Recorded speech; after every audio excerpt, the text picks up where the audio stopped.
The story begins as the Silver Wing party faces off against a massive dragon, but even their combined strength is no match for the beast.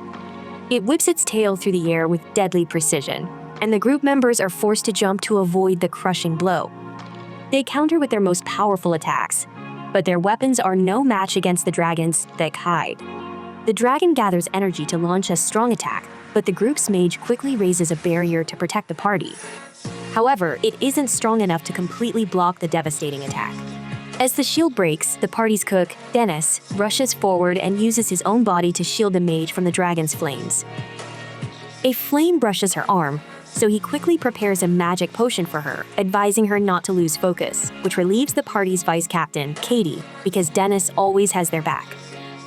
However, the party leader, Vigo, doesn't seem impressed by Dennis's display of compassion. Instead, he seems to be irritated. Vigo channels his frustration into a devastating attack that strikes the dragon directly in its eye, causing the massive creature to roar in pain. The injury sends the dragon into a complete berserker rage, and it begins attacking everything in sight with unpredictable movements. They manage to survive the chaotic assault, and Vigo shouts at his team to stay strong because they are the strongest party in the world. After that, the scene shifts to the Silver Wings meeting hall, where all the party members have gathered around a large table except for Katie. Dennis asks, "Is that why Vigo called this meeting?" Vigo places all the blame for their recent failure on Dennis's shoulders, claiming that if Dennis hadn't used his dread voice ability, the dragon wouldn't have fled and they would have been able to defeat it properly. Dennis calmly reminds Vigo that he was the one who ordered him to use that specific skill. But Vigo refuses to accept responsibility for his commands and continues to berate Dennis for the outcome. Dennis remembers how their goal was to defeat the dragon and harvest its rare materials for profit. But when the dragon suddenly entered a frenzied state, it made it very dangerous for them to continue the battle. Since most of them were already injured and they were looking at an imminent defeat, Vigo ordered Dennis to use the intimidation skill Dread Voice, which could frighten enemies. Dennis followed the command and successfully sent the dragon running away from the battlefield. Although this decision ended the question of failure, it also saved everyone's lives. Dennis admits that he was surprised by Vigo's uncharacteristically good judgment at the time, but now that he is seeing his true nature, he hasn't changed. Vigo completely denies giving such an order and goes even further by suggesting that Dennis might have been sent to infiltrate their party as a spy from a rival group who wants to tarnish Silver Wing's reputation. He tells Dennis to leave their party and none of the other members speak up to defend him because they're all afraid of the president. Vigo then delivers a cruel speech about how Dennis was never worthy of being in their party because he's just a cook, and the Silver Wing Battalion is meant for highly skilled swordsmen, priests, and magicians. He notes that although they both have reached level 99, a lowly cook like Dennis has no place among true warriors. Dennis knows he should leave, so he tells them to do as they please since they're no longer his concern. He walks out of the room with his head held high, leaving behind his former party that he had served faithfully for so long. A little while later, Dennis walks through the busy streets of the capital city, thinking about how he will have to say goodbye to this place as well. A young girl accidentally bumps into him and lets go of her balloon, which starts floating up and she begins to cry. Dennis quickly catches the balloon and returns it to her, saying that she shouldn't let go of things that are important to her. Meanwhile, Vigo watches from a distance as Dennis leaves, and he smiles coldly as he prepares to put his real plan into motion. Just as Dennis is about to leave the city, Katie appears and tries to stop him from leaving. Despite others not acknowledging Dennis's role in the party, Katie knows that he played a key role since he handled all the important tasks like medicines, alchemy, and cooking food. Dennis believes someone else will take over his responsibilities, but Katie explains that after he joined the party, their ability to explore dangerous dungeons increased dramatically, and now people are calling them the strongest party in the world. She knows that the rest of the party doesn't realize how much Dennis supports them from behind the scenes, but she knows his true importance. Katie desperately tries to convince Dennis to come back, and when that doesn't work, she asks him to at least cook one last dinner for her or prepare a few lunches for them as well. Dennis can't believe that this is all she thinks about, so Katie gets serious and asks him if he's really leaving forever. When Dennis remains silent, Katie asks what he's going to do with his life now. Dennis explains that he's going to continue cooking because that's his job, and he reveals that he's planning to start his own restaurant. Katie doesn't wish for him to leave, so she once again tries to stop him, claiming that she is the one who found him and that he is hers. Dennis is grateful that Katie invited him to join Silver Wing, and he reflects on how well they got along together. He believes this strong connection is the reason Vigo kicked him out, as Vigo was interested in Katie romantically. Dennis apologizes to Katie and walks away, and even when she tries to order him to come back, using her authority as vice captain, he doesn't even flinch because he knows that his life as an adventurer is over, but his life as a cook has just begun. A few hours later, Dennis just made his way to a new city where he's shopping for supplies to start his new restaurant. He discovers an amazing box in one of the shops that can cool anything without ice, and the shopkeeper explains that it's called an ice box and it's essential for every restaurant. Dennis gets excited about buying it, but then he remembers reading in his favorite book, How to Open a Restaurant, that he should avoid unnecessary purchases and keep his investment as low as possible. He decides not to buy the icebox because he can use ice magic instead.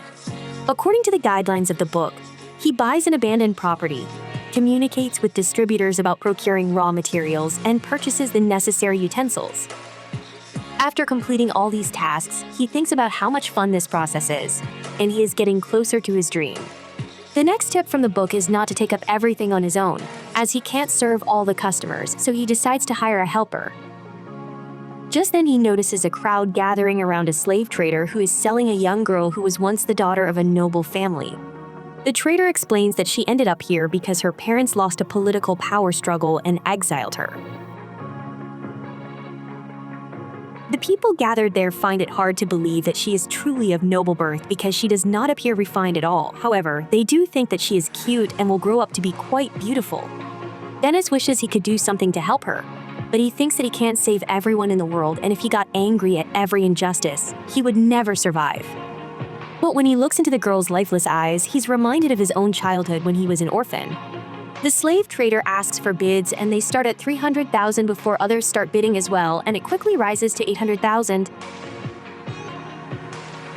Dennis raises the bid to 1 million, and he thinks he will win it.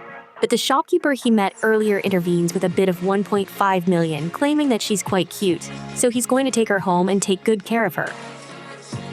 Dennis notices that this guy looks like a pervert, but he tries not to judge people by their appearance, as he mentioned he would take care of her. However, the crowd starts talking about how this man is indeed a pervert and the girl will be miserable if he buys her. Dennis realizes that he can't let this happen at any cost, so he raises his bid even higher. The bidding war continues until it goes way beyond 5 million, and we see that Dennis has actually bought her. He takes her to his new restaurant, but he feels upset since he spent almost all of his savings buying the girl. He takes her to a store, buys her a new dress, and gets her cleaned up in an effort to help her start over. Later we see them walking home together, but the girl is walking pretty slow, so Dennis warns her that she's going to get lost if she doesn't walk closer to him. His warning eventually comes to pass as she becomes lost in the crowd. She can't find Dennis anywhere and gets scared of all the people around her. But after a few minutes, Dennis appears in front of her, not surprised that she actually got lost, and he apologizes for walking too fast. They reach the restaurant, where the girl asks Dennis why he bought her a gift, and he replies that there was no real reason except that she reminded him of something from long ago. He asks her name, and she tells him to just call her Slave, but he wonders if she doesn't have a real name. She asks him to call her Atrielle, and he introduces himself as Dennis. She asks what she should do, and he tells her that she doesn't need to do anything at all. She can use the upper floor, or if she doesn't want to live there, she can just leave because she's free now. Atrielle is shocked to hear it, but before she can say anything else, her stomach growls loudly. Dennis begins preparing a meal for both of them, creating a wonderful dish that fills the entire restaurant with an amazing aroma. She is enchanted by the delicious smell, and when Dennis finishes cooking, they both sit down to eat. The girl really enjoyed the food, and it made her so happy that she started crying. Dennis thinks he doesn't know what she's been through, and he's not going to ask her about it unless she wants to tell him herself. She continues eating, but he notices she is choking on the food, so he quickly helps her. Over the next few days, Atrielle helps Dennis decorate the restaurant, and she even takes care of the cleaning, which makes Dennis happy. After a while, they finish preparing everything and Dennis names his new place the Adventurers Restaurant. Dennis tells Atrielle that she's going to be their poster girl, and she practices her customer service skills before their arrival. On the other hand, Dennis believes he has everything prepared and he's ready for anything that a customer can throw at them. He states that he's going to make everyone obsessed with his cooking, and they're going to get so addicted that they'll eat all 3 meals at his place every day. He hopes that customers will pay him lots of money because he has no money after spending it all on the restaurant and 8 liters. But while he's lost in thought, their first customer enters the restaurant. But to their surprise, the customer is wearing armor. I appreciate you viewing my anime recap, Unruly Family. Please let me know what you think about this anime recap by liking, sharing, and commenting, and please subscribe to the channel to help us reach 5,000 subscribers.